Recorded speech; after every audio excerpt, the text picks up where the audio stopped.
Bonjour à vous, c'est Geoffrey de Chemin Philo. Je voulais vous proposer un grand angle sur le monde. Alors, j'ai pas la prétention de connaître tout le monde entier, mais juste le monde du tarot, c'est-à-dire l'arcane 21. Et pour arriver à une nouvelle vision de l'arcane 21 qui est le monde, je vous propose de démarrer avec le pendu. On le verra plus tard dans une autre vidéo ce qui fait le pendu, mais il demande, vous voyez, hein, on a, là c'est en chiffre romain, on a X, 1, 1, c'était ça les romains en fait. Et donc en chiffre arabe, le pendu c'est 12, c'est-à-dire 1 et 2. On va pas s'attarder avec le pendu, mais nous allons voir le monde à l'intérieur de cette chapelle magique. Et qu'est-ce qu'il nous demande de faire? Le pendu, 12, pour arriver à 21, il nous demande à l'envers. Il nous demande une vision à l'envers. Donc on peut le faire, hein, nous, en direct live, on peut faire un, hop là, un petit envers. Et ce qui est curieux, c'est que donc avec cette chapelle, cette clé, elle demande de tourner à l'envers. Ça, c'est rigolo comme chapelle, hein, comme clé de porte de chapelle. On a une information, c'est-à-dire que à droite, je ferme, à gauche, j'ouvre. Ce qui est très intéressant avec cette chapelle, c'est que je tourne en fermant pour ouvrir. Intéressant, hein? On se retrouve à l'intérieur.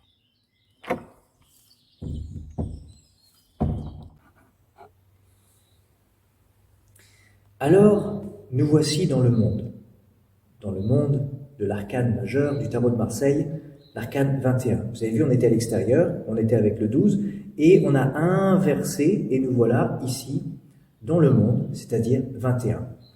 Et ce qui est très intéressant dans cette chapelle, ici, sur les chapiteaux, nous avons le taureau, en face, nous avons l'aigle, ici, nous avons le lion, et en face, on a l'ange. Et c'est très intéressant parce que sur l'arcane du tarot de Marseille, on a le taureau, en face, on a l'aigle, ici, on a le lion, et en face, on a l'ange. Je ne sais pas si vous avez vu sur les cathédrales, on a le Christ, on appelle ça le Christ en gloire. Il est dans une mandorle, donc de la Renaissance. Il renaît, en fait. Et il y a le taureau, il y a le lion, il y a l'aigle, et il y a l'ange, en fait, symbolisant les évangélisateurs, en fait. Et ce qui est très intéressant, c'est que sur l'arcane de tarot, c'est la même chose. En fait, c'était comme si c'était cette lame, tac, projetée sur la voûte de la chapelle.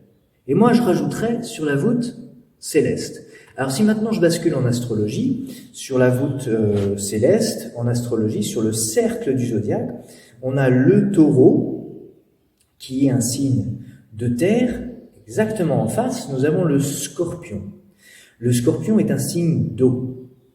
Et le lion, sur la constellation zodiacale, le lion, en fait, qui est un signe de feu, exactement en face, je vous mets un schéma, en face du lion, le lion est un signe de feu, en face du lion, nous avons le Verseau. Et même si l'homme est en train de verser de l'eau, en astrologie, le Verseau est un signe d'air, parce qu'il y a des ondes en fait. Conclusion, on a taureau signe terre, en face scorpion signe d'eau, lion signe de feu, en face Verseau signe d'air. Pas que je me mélange les pinceaux. Et ce qui est étrange, c'est que là je reviens sur ma lame de tarot, le monde, c'est qu'en face du taureau, il n'y a pas le scorpion, il y a un aigle.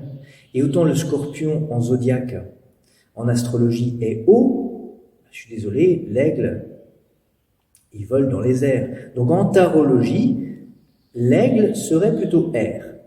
Et le signe du lion est feu. En face, on a le Verseau qui est un signe d'air en astrologie, mais en face du lion, on a l'ange qui en tarologie est plutôt haut. Parce que l'ange, avec les émotions, c'est l'eau. L'eau est le symbole des émotions. Donc, en tarologie, on a taureau qui est terre, lion qui est feu, aigle qui est air, et ange qui est eau. C'est comme s'il y avait une permutation entre le zodiaque et le Scorpion en ce qui concerne les éléments du haut. C'est étrange parce que Scorpion haut transformé en Aigle qui est air, et Verseau en zodiaque qui est air transformé en ange, tarologie qui est eau, il y a de quoi s'y perdre. Parce que pourquoi les pères de l'Église auraient transformé le Scorpion en Aigle? Il y a peut-être une possibilité, c'est que comme les pères de l'Église n'aimaient pas la femme, n'aimaient pas le sexe, il nous a étranglés à ce propos. Il ne voulait pas que le peuple se régénère, il ne voulait pas que... Parce que le Scorpion, en termes astrologiques, c'est l'énergie du phénix, il renaît. C'est aussi l'énergie de la sexualité sacrée, attention, je parle de la sexualité sacrée. Et astronomiquement, quand on se trouve sur le système solaire et qu'on regarde dans la direction du Scorpion, eh bien, quand on prolonge cette ligne d'observation, on arrive au centre de la galaxie, vraiment plein d'énergie en fait. Et notre galaxie s'appelle la Voie lactée, la Voie du lait.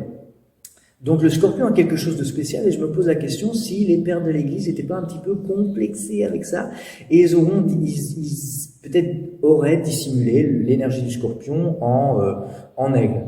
Vous allez me dire, ça reste noble, je suis d'accord, mais il y a quelque chose en termes d'éléments qui est caché. Voilà. Donc, je résume. En astrologie, Taureau qui est terre, en face, on a Scorpion qui est eau, Lion qui est feu, en face, on a Verseau qui est air. Mais le souci, c'est que ça a été inversé. Voilà, on est au cœur de la vidéo. Quelque chose a été inversé avec les concepteurs du tarot de Marseille, cet héritage sacré de nos anciens, parce que personne ne doit mettre un copyright sur le tarot de Marseille, c'est très important. Celui qui met un copyright sur le tarot de Marseille, il passe à mon bureau. Bref, c'est un héritage sacré, le tarot de Marseille, c'est fondamental. Mais je me pose la question à cette étape-là. Vous vous rappelez, juste avant de rentrer dans la chapelle, je vous ai montré le 12, il fallait l'inverser pour avoir 21. Nous sommes à l'intérieur, voûte de la chapelle, voûte céleste. Qu'est-ce qui s'est passé dans la transposition astrologique en transposition tarologique? Pourquoi les concepteurs du tarot auraient permuté O en R et R en O? C'est quand même étrange. Parce que l'aigle, qui en astrologie, le scorpion est O, aigle est R, et Verseau en astrologie est R, et l'ange en tarologie est O.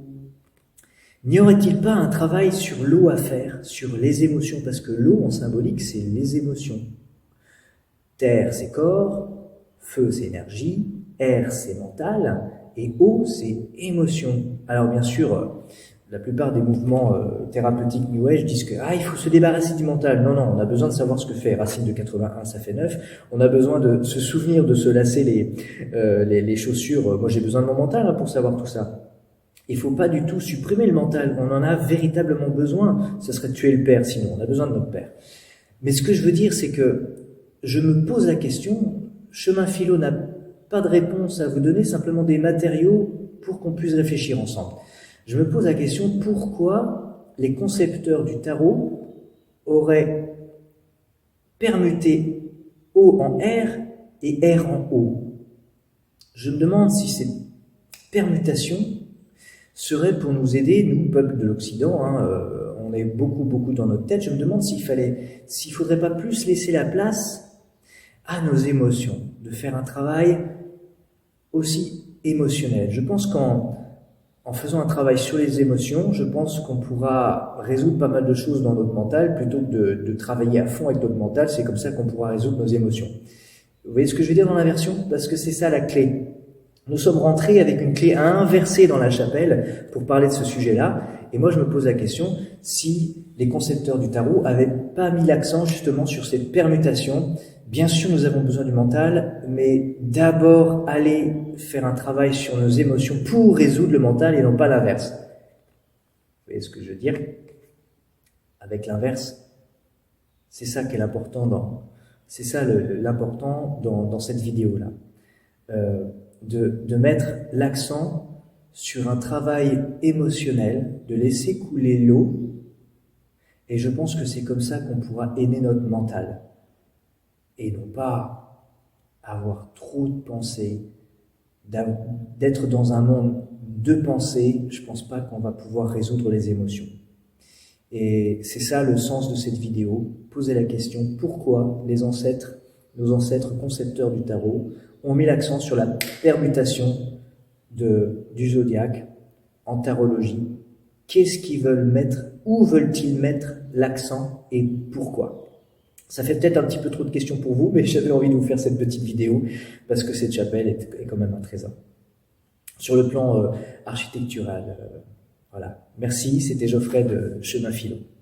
Je vous fais visiter la chapelle.